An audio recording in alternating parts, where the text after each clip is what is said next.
Somewhere in your business, there's a Loom video from 8 months ago. The software's changed. Since then, nobody updates it because nobody's job is to. Here's what it looks like on the other side. Every process in your business has a name attached to it, and a reason it gets rewritten the moment something changes. You're not guessing if your SOPs are accurate, Most advice tells you the fix is switching Loom for a written doc. It's not. There are tools that convert one to the other automatically. Now, format was never the problem. The real problem is nothing you've documented has an owner or a trigger to get checked again. I'm going to show you the test to run on your own documentation this week, and the one type of process that shouldn't be a document at all. Right now, if I asked you, how do you know your onboarding SOP is still accurate? Most owners would say, I think someone updated it. That's a guess, dressed up as confidence. That's the line I opened with.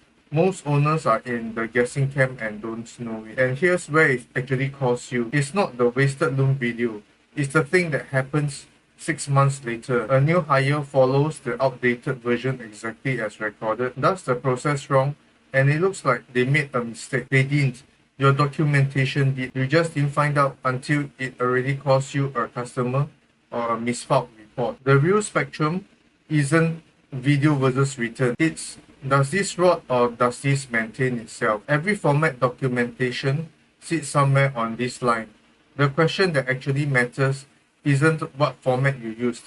It's what happens the day the process changes. There are 3 tiers to the framework. Tier 1 is the one that rots the fastest. An unmaintained recording. Nobody rewatches at 18-minute Loom to check if step 4 is still right. It just sits there quietly wrong. Tier 2, it rots slower. A written SOP with a named owner and a review trigger attached. Someone is accountable. Some specific forces them to check it.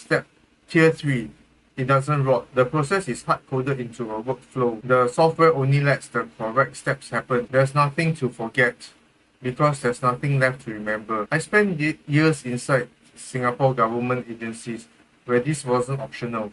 If a process wasn't written down with an owner, it didn't exist as far as an audit was concerned. That standard sounds extreme for a small business. It isn't. It's just usually applied after something's already gone wrong instead of before. So, the test for any process you've documented, video or text, is one question. If this changed tomorrow, would anyone find out? If the answer's eventually possibly, is tier 1 no, matter what format it's in. Now, here's the part most SOP advice skips completely, because not everything belongs on tier 3. Quick and important, don't try to hard code everything. Anything involving human judgment, a customer conversation, a one-off decision, reading a situation, stays as documentation. You can't automate judgment, and trying to usually makes the customer experience worse, not better. The move isn't automate everything. It's know which processes are candidates for tier 3 and which one needs a good owner and a trigger, full stop. If you're not sure which one of your processes fall into which tier, that's exactly what I map out with businesses. Links in the description if you want a second pair of eyes on it. Let me actually show you what moving a process up the tier looks like using a common one, customer intake. Say, intake currently exists as an old Loom video. Nobody's watched it in months. Step 1, convert it to a written SOP with 2 fields most templates skip. Owner and review trigger. Not review every quarter.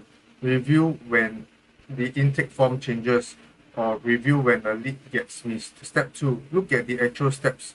Which ones are judgment calls? Qualifying a lead, deciding priority, those stay written, tier 2 permanently. Step 3, which ones are pure mechanical repetition?